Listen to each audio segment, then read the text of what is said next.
ওকে, তাহলে আমরা শুরু হুম করি, হ্যাঁ? Hmm okay, hmm. First introduce yourself. আমার নাম পার্থ দাস। আমার বাড়ি মুর্শিদাবাদ জেলা। আমি 2006 সালে মাধ্যমিক পাস করি, 2008 সালে উচ্চ মাধ্যমিক পাস করি। তারপরে ইন্ডাস্ট্রিয়াল ট্রেনিং ইনস্টিটিউট বহরমপুর থেকে সার্ভেয়ার কোর্স করি 2 বছরে। তারপরে 2010 সাল থেকে 2013 সাল অবধি মুর্শিদাবাদ ইনস্টিটিউট অফ টেকনোলজি থেকে ডিপ্লোমা সিভিল ইঞ্জিনিয়ারিং পাস করি। তারপর 2013 সালের নভেম্বর থেকে আমি গ্রাম পঞ্চায়েতে as a skill technical person হিসেবে কন্ট্রাকচুয়ালি একটা জব করছি, এখনো সেটা কন্টিনিউ চলছে। মানে তুমি প্রায় 11 বছর ধরে এই জবে আছে, তাই তো? হ্যাঁ। আচ্ছা, মুর্শিদাবাদের কোথায় বাড়ি তোমার, মুর্শিদাবাদে? মুর্শিদাবাদের বহরমপুরের নদীর পশ্চিম পাড়ে। আচ্ছা, জায়গাটা হলো গোয়ালজান বুধুরপাড়া।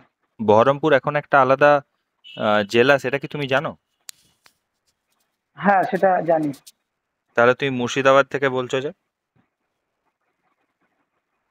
না, ওটা ভাগ হয়েছে, কিন্তু এখনো ডকুমেন্টারি ভাবে অর্ডার সেরকম আমার জানা নাই যেটা আছে।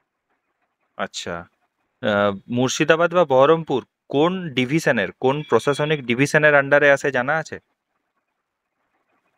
আহ, কোন প্রশাসনিক ডিভিশনে না? হুম। আহ, ওটা প্রেসিডেন্সির অন্তর্গত,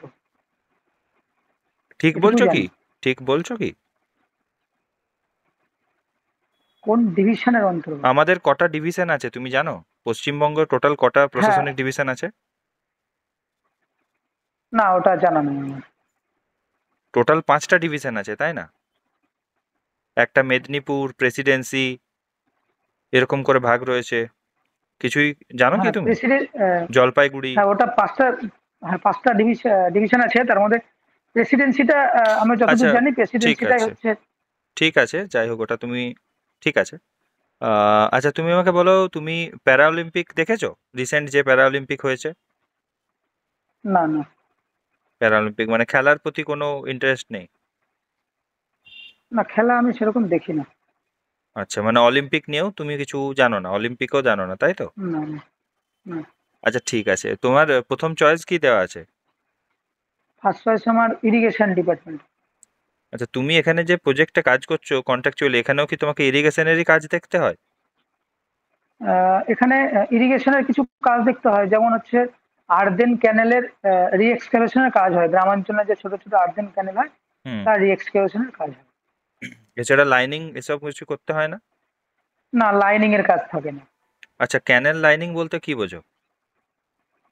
ক্যানেল লাইনিং বলতে আর্দেন ক্যানেল যেটা করা হয় সেখানে আর্দেন ক্যানেলের এমব্যাঙ্কমেন্টের, হ্যাঁ, ওই এমব্যাঙ্কমেন্টের টাইলস বা কংক্রিটের বা অ্যাসফাল্টের একটা প্রোটেকশন করা হয়, যাতে ওয়াটারটা লস না হয় এবং ভেলোসিটিটা ঠিক থাকে। ও আর হচ্ছে যে ওয়াটারের যে ফ্লো ভেলোসিটিটা সেটা ঠিক থাকবে, সেই জন্যই করা হয়।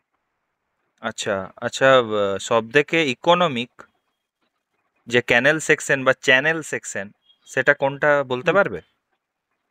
হ্যাঁ, সব থেকে ইকোনমিক সেকশন হচ্ছে ট্র্যাপিজুডিয়াল ট্র্যাপিজুডিয়াল সেকশন হবে, এবং বটমটার কর্নারটা সেমি সার্কেল হবে।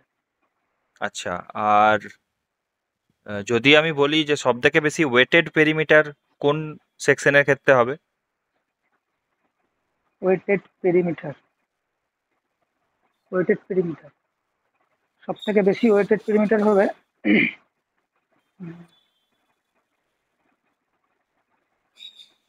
আচ্ছা, ক্যানেলকে আমরা ট্র্যাপিজিয়াস। কভাগে, আচ্ছা, ঠিক আছে, ঠিক আছে, ক্যানেলকে আমরা কভাগে ভাগ করতে পারি?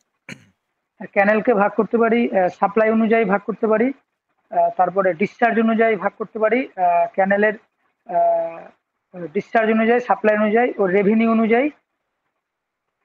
অনুযায়ী আর হচ্ছে আচ্ছা, ডিসচার্জ ক্যানেলের যে ক্যাপাসিটি বলতে কি বোঝো, ডিসচার্জ ক্যাপাসিটি? ডিসচার্জ ক্যাপাসিটি হচ্ছে সময়ের রেসপেক্টে কতটা ভলিউমে ওয়াটারটা ডিসচার্জ হচ্ছে সেই সেকশন দিয়ে, সেটাই হচ্ছে ডিসচার্জ ক্যাপাসিটি। আচ্ছা, ইনানডেশন ক্যানেলের নাম শুনেছো? ইনানডেশন ক্যানেল হ্যাঁ হ্যাঁ হ্যাঁ হ্যাঁ হ্যাঁ। কাকে বলে, ইনানডেশন ক্যানেল? ইনান্ডেশন ক্যানেল হচ্ছে যেই ক্যানেলটা বর্ষার জলে পুষ্ট থাকে এবং সারা বছর জল থাকে না, সেইটা হচ্ছে ইনান্ডেশন ক্যানেল।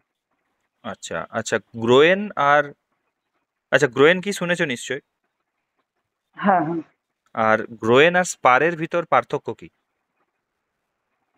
গ্রোয়েন আর স্পার হলো দুটোই এমব্যাঙ্কমেন্টের রিভারের এমব্যাঙ্কমেন্টের স্ট্রেন্থনিং করার জন্য ইউজ করা হয়।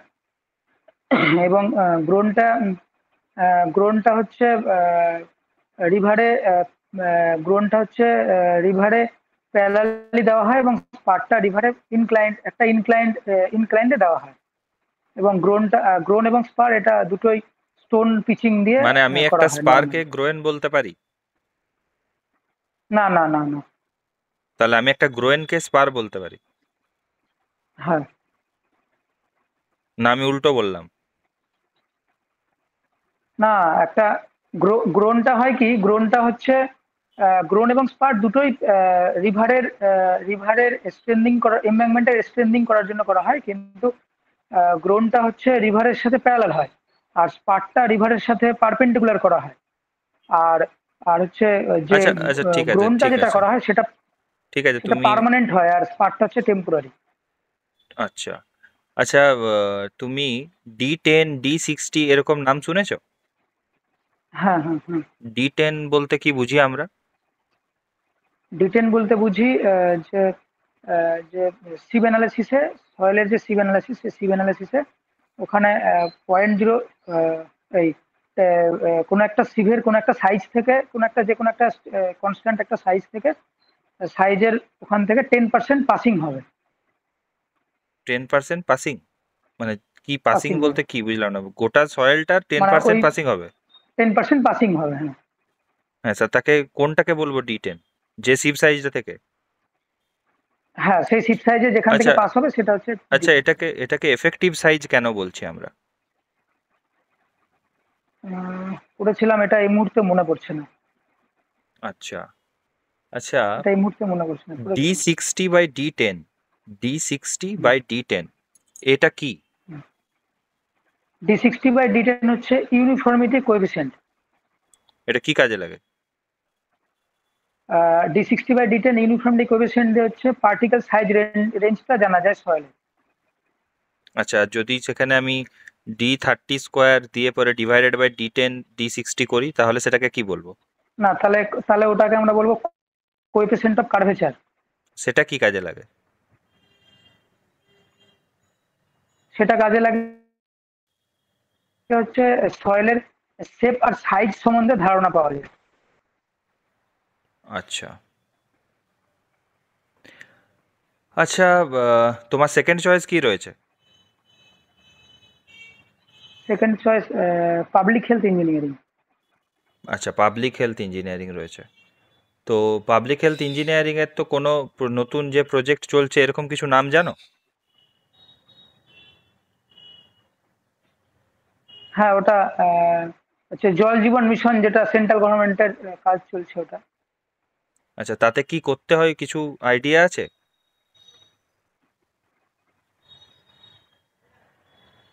হ্যাঁ, বুঝতে পারলাম না এবার। এই জল জীবন মিশনের যে প্রজেক্টটা এসেছে তাতে কি করতে হয় সেটা নিয়ে কোনো আইডিয়া আছে? ওখানে ওখানে জল জীবন মিশনে যে কাজটা হয় মেনলি ওয়াটার রিজার্ভার তৈরি হয় এবং ওখান থেকে ওয়াটারটা ঘর ঘর বাড়ি বাড়ি ওয়াটার সাপ্লাই করা হয় পাইপের দ্বারা। আচ্ছা আচ্ছা, তুমি আমাকে এই যে ইনটেক থেকে জল নিয়ে তারপর সেটাকে ট্রিটমেন্ট করে পরে ধরো আমরা হচ্ছে বাড়িতে বাড়িতে পৌঁছাবো বা কোনো একটা রিজার্ভারে স্টোর করে রাখবো, এটার পুরো প্রসেসটা আমাকে বলতে পারবে স্টেপ বাই স্টেপ? মানে ফ্লোনেটটা, এটার যে ফ্লোনেটটা সেটা বলতে পারবে? মানে কি কি ট্রিটমেন্ট হয়? শুনতে শুনতে পাচ্ছি না স্যার, কথা কেটে কেটে আসছে। বলছি যে বলছি যে তোমার যে জল জীবন হ্যালো, মিশনে। হ্যালো? হ্যালো, হ্যাঁ শোনা যাচ্ছে? হ্যালো, হ্যালো, হ্যাঁ শোনা যাচ্ছে কি? শোনা যাচ্ছে কি? হ্যালো? হ্যালো। শুনতে পাচ্ছি না, কথা কেটে কেটে আসছে। এখন শোনা যাচ্ছে? এখন কি শোনা যাচ্ছে? হ্যালো। হ্যাঁ, হ্যাঁ, হ্যালো। এবার শুনতে পাচ্ছি। হ্যাঁ, হ্যাঁ। বলছি যে জল জীবন মিশনে যেখানে ইনটেক থেকে কোনো একটা স্টোরেজ বা হুম, রিজার্ভারে যেখানে রাখা হয়েছে, তো এর মাঝে কি কি ট্রিটমেন্ট করা হুম। হচ্ছে সেটা কি তুমি বলতে পারবে? না, জল জীবন মিশনে কি কি ট্রিটমেন্ট করা হয় এটা আমার জানা নাই, কিন্তু এমনি পানীয় জলের জন্য নর্মালি যে ওয়াটার ট্রিটমেন্টের যে প্রসেসটা সেটা আমার জানা আছে। হ্যাঁ, সেটাই বলো। হ্যাঁ, সিস্টেম হচ্ছে প্রথমে করা হয় ইনটেকে ওয়াটারটাকে কালেকশন করা হয় ইনটেকের মাধ্যমে। তারপরে আহ, উম, ওটাকে হচ্ছে ওটাকে নিয়ে কোয়াগুলেশন ফিল্টারেশন করা হয়, দিয়ে প্রথমেই প্রথমেই কোয়াগুলেশন এরিয়েশন করা। ফিল্ট্রেশন করব? না, না, না, ওটা প্রথমে প্লেন সেডিমেন্টেশন ট্যাঙ্কে নিতে হয়। প্লেন সেডিমেন্টেশন ট্যাঙ্কে নেওয়ার পর কোয়াগুলেশন করতে আমি হয়, তারপরে ইনটেকে ফিল্টারেশন করতে হয়। শোনো শোনো, আমি ইনটেকে প্রথমে জলটাকে নিলাম, তো জলটাকে যখন নিচ্ছি হুম। সেখানে আমি কি করব? সেখানে আমি স্ক্রিনিং করব না? হ্যাঁ, প্রথমে স্ক্রিনিং করবো। হ্যাঁ, আচ্ছা, প্রথমে স্ক্রিনিং করবো। স্ক্রিনিং করার হ্যাঁ, স্ক্রিনিং করে কি করব? হ্যাঁ, স্ক্রিনিং করার পর ওটাকে প্লেন সেডিমেন্টেশন ট্যাঙ্কে নেব। তারপরে প্লেন ডাইরেক্ট? এর সেডিমেন্টেশন মাঝে ট্যাঙ্কে নেওয়ার। কোনো এর মাঝে কোনো ট্রিটমেন্ট নেই তো? না, এর মাঝে ট্রিটমেন্ট তো নেই। হ্যাঁ, না, নেই, এর মাঝে কোনো ট্রিটমেন্ট নেই। আচ্ছা, বলো বলো।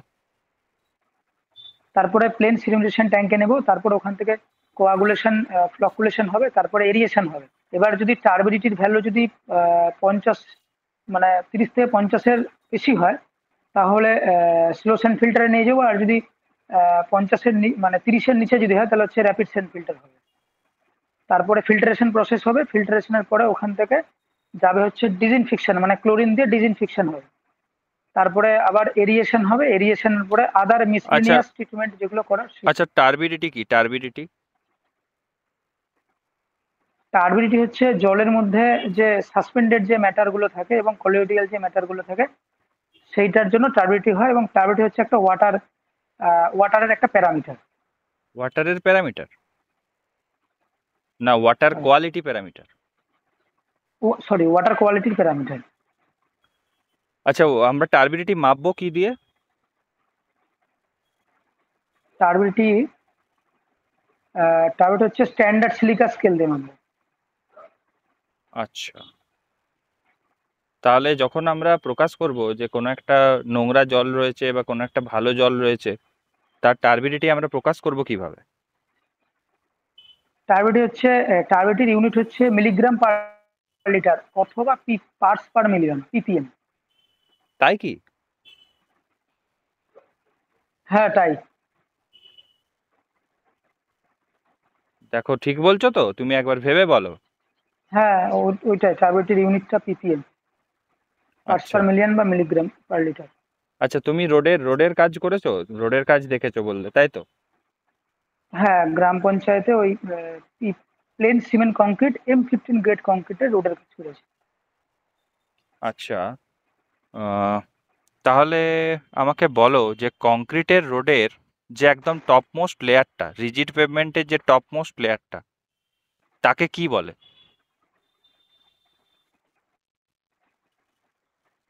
রিজিড পেভমেন্টের টপ মোস্ট লেয়ার হ্যাঁ।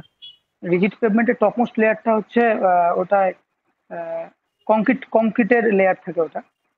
হ্যাঁ, লেয়ারটাকে কি বলে? লেয়ারটার নাম কি? লেয়ারটার নাম হলো বেস কোর্স। প্রথমেই উপরে উপরে বেস কোর্স থাকে সব থেকে উপরে? না, আচ্ছা, রিজিড কংক্রিট পেভমেন্টের রিজিড ক্ষেত্রে কি হয়? হ্যাঁ, কংক্রিট পেভমেন্টেরই কথা বলছি। কংক্রিট পেভমেন্টেরই তুমি হ্যাঁ, লেয়ারগুলোর নাম বলো তো। কংক্রিট পেভমেন্টের নিচে থাকে সাবগ্রেড আর উপরে থাকে বেস কোর্স।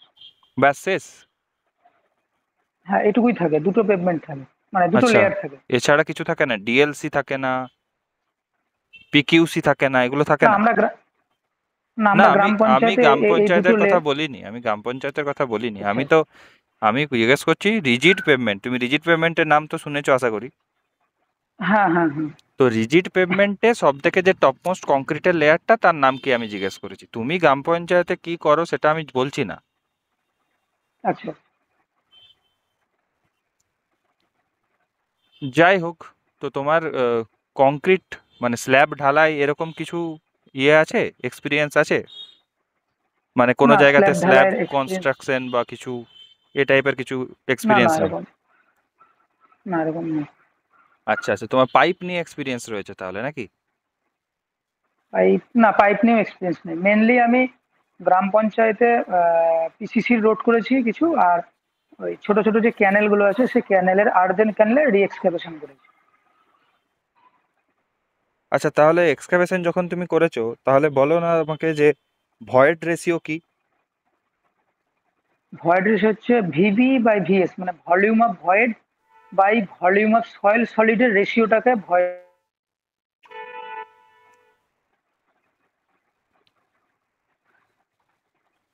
আচ্ছা, ভয়েড রেশিও আর পোরোসিটির ভিতর পার্থক্য কি?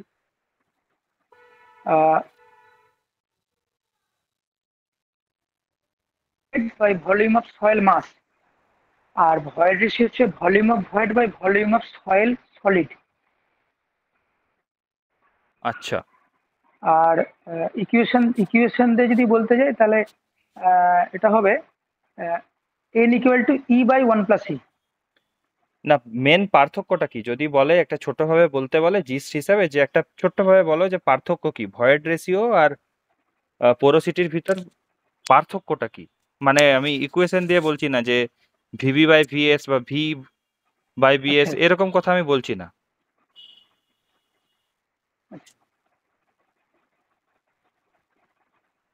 আহ, উম, আহ, আহ, হচ্ছে ভয়েড রেশিও যেটা হচ্ছে সেখানে সয়েল সলিড থাকছে, আর পোরোসিটি যেটা হচ্ছে সেটা হচ্ছে সয়েলের মাস থাকছে।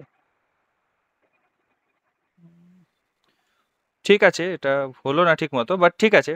ওকে, ঠিক আছে, আমাদের ইন্টারভিউটা এখানেই ক্লোজ করা যেতেই পারে। ঠিক আছে। ঠিক ঠিক আছে আছে, তোমার থ্যাংক ইউ স্যার। হ্যাঁ, একটা মোটামুটি ঠিকই আছে, তবু একটা ফিডব্যাক হিসেবে যেটুকু বলার সেটা হচ্ছে যে আহ, আবার বলছি, থিওরিটিক্যাল যে ব্যাপারগুলো রয়েছে, থিওরিটিক্যাল ব্যাপারগুলো একটু ইন ডিপ পড়ো, দরকার হলে দুটো তিনটে করে লাইন লিখে পরে সেটাকে প্র্যাকটিস করো। ওকে, তাহলে আচ্ছা সুবিধা আচ্ছা হবে, আর একটু সুবিধা হবে। আচ্ছা। তোমার যে এক্সপিরিয়েন্সটা আচ্ছা রয়েছে। বলছি, হ্যাঁ বলো। বলছি স্যার, আমি যে ইন্টারভিউটা দিলাম মোটামুটি ইন্টারভিউটাতে মোটামুটি কেমন কি মার্কস পাওয়ার মতো মনে হয়? দেখো, আমি আমি যেটুকু, আমি তো এইসবে তোমাদের ইন্টারভিউ নেওয়া শুরু করেছি, তাতে এভাবে তো ডিফাইন আমি করতে পারবো না। এখনই তোমাকে আমি মার্কস এভাবে বলতে পারবো না, কারণ একজন আচ্ছা দুজনের দেখে পরে সেই জায়গাগুলো তৈরি হয়। তো তবে হ্যাঁ, এটা আমি তোমাকে বলতে পারি, যেহেতু তুমি একজন এক্সপিরিয়েন্স পার্সন, তোমার কাছে একটা এক্সপিরিয়েন্স আছে, তো এক্সপিরিয়েন্সের কিছুটা হলেও তুমি দাম পাবে। সেটার জন্য তোমার এক্সট্রা কিছুটা নাম্বার অবশ্যই থাকবে। এবারে তুমি যদি সেই এক্সপিরিয়েন্সটাকে একটু জাহির করতে পারো, যদি সেই এক্সপিরিয়েন্সটার এগেনস্টে তোমাকে যা যা প্রশ্ন করছে সেগুলোর অ্যান্সার ঠিকঠাক দিতে পারো। এবারে আমি বলছি না যে তুমি 100% অ্যান্সার করতে পারবে, ওটা কেউ পারবে না, 100% অ্যান্সার করা কারোর হুম, পক্ষে পসিবল না। মোটামুটি ওরা যতটা চাইছে ততটা তুমি যদি বলে আসতে পারো, এরকম ইন্টারভিউ যাদের রয়েছে এবং এক্সপিরিয়েন্স পার্সন রয়েছে। তারপর তোমার তো মনে হয় কি এসসি আছে, তাই তো? হ্যাঁ এসসি এসসি। এসসিতে কোয়ালিফাই করেছো তুমি, তাই তো? তো হুম ঠিক হুম আছে, হুম। মোটামুটি তোমাকে 40-45, আমি হলে তো 40-45 মতো তোমাকে আমি দিয়ে দিতাম, হ্যাঁ। তো আচ্ছা। এবারে সেটা আমার উপর ডিপেন্ড করবে না, আমি আগেই বলছি, ওখানে যারা রয়েছে তারা না না অনেক না, বেশি, হ্যাঁ। অনেক বেশি হুম হুম আহ, মানে ইয়ে রয়েছে। তো তারা সেই জায়গাগুলোকে ভেবে পরে অবশ্যই তারা কিছু ব্যবস্থা করবেন, বলবেন। এবং হুম হুম তোমার হুম। এক্সপিরিয়েন্সের জন্য দেখো, জেনারেলি এখন একটা এভারেজ মার্কস হিসাবে সবাইকে 30 দিচ্ছে। তো 30 আচ্ছা মার্কস যেটা দিচ্ছে সেটার থেকে তোমাকে একটু বেশিই দেবে, যেহেতু তোমার একটা আচ্ছা। এক্সপিরিয়েন্স রয়েছে, তাও আবার এক্সপিরিয়েন্স। 11 বছরের এক্সপিরিয়েন্স। হুম এটা হুম একটা আলোচনা হিসাবে, এটাকে আবার ধরে নিও না হুম যে হুম। তোমাকে 40 বললাম মানে 40ই দেবে, এরকম কোনো ব্যাপার নেই। তুমি হ্যাঁ ওটাই ফিক্সড, সেরকম ব্যাপার নেই। এরকম কোনো ব্যাপার নেই, তোমার পরীক্ষার হলে যেয়ে পরে আচ্ছা। তোমার হয়তো অনেক ভালো ইন্টারভিউ হলো, সেখানে তোমার নাম্বার হুম অনেক হুম বেড়ে যেতে পারে। আবার ওখানে যেয়ে হুম হয়তো হুম। তুমি কিছুই অ্যান্সার করতে পারলে না, মানে আমি ডিমোটিভেট করছি না, তখন বাট এটা এটা খুব ফ্যাক্ট। না না। এটা খুব ফ্যাক্ট। ওখানে যেয়ে তুমি অ্যান্সারই করতে পারলে না, যা বললো সেখানে সবগুলোতেই তুমি চুপ হয়ে গেলে, তখন সে সমস্ত জায়গাতে কিন্তু একটা এফেক্ট পড়ে যায়। যাই হোক, ঠিকই আছে, ওকে, থ্যাংক ইউ। হুম, ওকে, ঠিক আছে, প্রিপারেশন ঠিক নিতে আছে।